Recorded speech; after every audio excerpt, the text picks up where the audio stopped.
Salam saudara-saudari yang terkasih dalam Yesus Kristus. Selamat berjumpa di dalam renungan hari ini. Saya mengucapkan salam sejahtera bagi kita semua dimanapun saudara-saudari berada. Hari ini kita akan merenungkan firman Tuhan, diam di rumah Tuhan.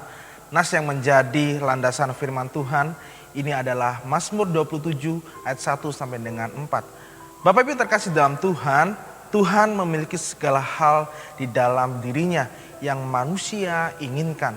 Dia satu-satunya yang sempurna di dalam dirinya dan di dalam sifatnya. Dalam dirinya dan sifat Allah terdapat segala hal yang jiwa kita inginkan. Jiwa kita menginginkan kebenaran. Jiwa kita menginginkan belas kasihan. Jiwa kita menginginkan suatu anugerah dan keadilannya. Bapak Ibu kasih dalam Tuhan, jiwa kita menginginkan dikasihi oleh Allah. Jiwa kita menginginkan diperhatikan.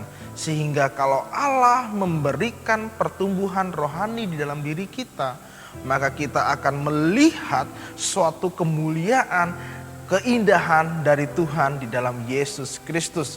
Dan teks ini Daud menginginkan satu hal saja, yaitu apa? Yaitu diam di rumah Tuhan seumur hidupku, melihat keindahan Tuhan dan menikmati baik. Di dalam rumah Tuhan yang sejati, kita bukan bertemu dengan orang-orang berdosa saja. Kita mesti sadar kita adalah orang-orang yang berdosa dan Tuhan mempertemukan kita di gereja ini.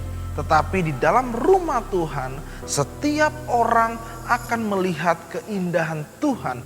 Tuhan yang berdaulat, Tuhan yang menyatakan keindahannya kepada umatnya di dalam gereja yang sejati. Apakah saudara mempunyai suatu pengalaman? Begitu banyak kesakitan yang terjadi, mungkin salah paham, mungkin yang jahat kepada kita, mungkin kita menganggap orang itu jahat juga kepada kita. Seperti Daud, begitu banyak masalah, begitu banyak musuhnya, tetapi ketika itu terjadi dan dia begitu down, lalu apa yang dia lakukan? Dia mengundurkan diri, tidak mau berbicara kepada siapapun. Dia pergi ke suatu tempat yang terlindungi. Dan di tempat itulah dia bergumul dengan Allah saja. Dia menanti-nantikan Allah sampai seluruh kekuatannya ini diperbarui dan dipulihkan oleh Allah. Maka dia langsung keluar. Bapak yang terkasih dalam Tuhan, ingatlah bahwa setiap pahlawan di dunia ini pasti ada yang namanya tempat persembunyian. Setiap orang yang dipakai oleh Tuhan pasti ada tempat persembunyiannya. Setiap orang yang diurapi oleh Tuhan pasti ada tempat persembunyiannya. Lalu menjadi pertanyaannya bagi kita semua, apakah kita memiliki tempat persembunyiannya? Apakah kita memiliki suatu tempat di mana kita bisa mencurahkan isi hati kita yang terdalam dengan air mata kita?